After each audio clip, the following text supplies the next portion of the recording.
Hi, this is Woody.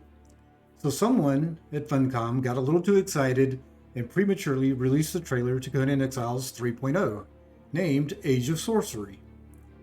So the biggest reveal here is that Sorcery is indeed coming to Conan Exiles, which many wanted and felt it should have been there all along.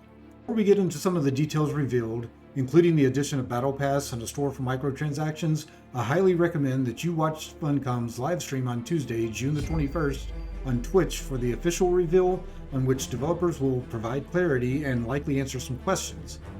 A link to their Twitch is below in the description. Sorcery is a huge addition, and being that Conan Exiles was in the sword and sorcery genre, it should have been there, in my opinion, from the start.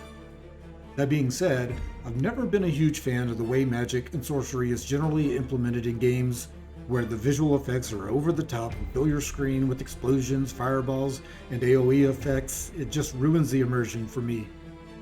From what I've seen so far in this trailer, it looks like they've done a good job with the visual effects.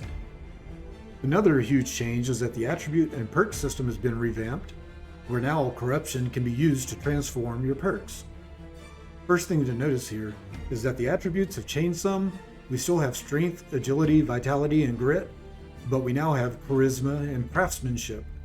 Looks like accuracy, encumbrance, and survival have been removed. I suspect that the perks from those maybe have merged into the new attributes. We'll have to see. Another thing to notice is that the second and fourth perk, you have two perks to choose from. As you see here in Vitality on the right side, for the second perk we have a choice between Resurgence or Fast Healer. At the fourth perk you have a choice between Last Stand or Glutton for Punishment. On top of these changes, you can also harness corruption in order to transform your perks into new perks. Here we see the corruption filling the bar and changing the perks as we level the attribute. If we look back, you can see the original perks, then the new corrupted version of the perk. So the Healthy Diet perk changed to Flesh Bond, in which damage you take is split between you and your followers. And the Attentive Care perk changed to Devour, which damage dealt by your followers will heal you.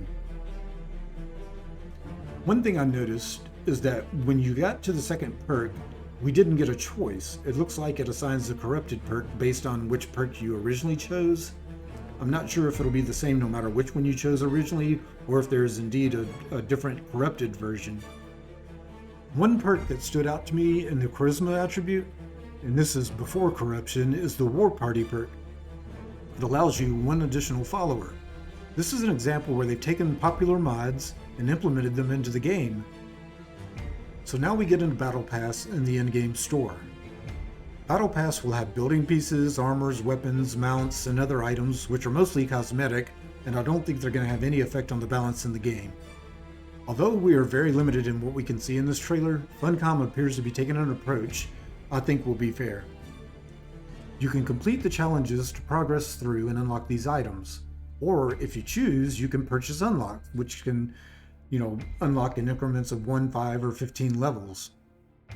The item store will also have building pieces, armors, weapons, and mounts, but I suspect they'll be a lot like in their past DLCs, where they are just visually different versions of what you can already craft in-game.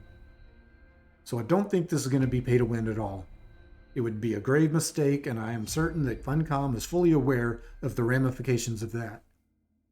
Another example of where they're implementing things in the game that were previously only possible with mods are illusions, which allow you to change the look of your armor or your weapons to look like other items that you've crafted, but retain the stats of the original. Remember the teaser they tweeted a little over a week ago? The sacrificial stone is where you would drag a combatant that you had captured, place them on the stone to offer them up as a sacrifice in order to craft a ritual recipe. It draws their blood and then opens up so that you can take the crafted item out. They've also made some improvements to the building system, which I've always felt was already one of the best in any game I've ever played. Only limited by your imagination, building has always been my favorite thing about Conan Exiles. Age of Sorcery will be released sometime in the third quarter of 2022. Be sure to watch their stream on Tuesday for more details and to clear up any inaccuracies in what we've been assuming based on the trailer.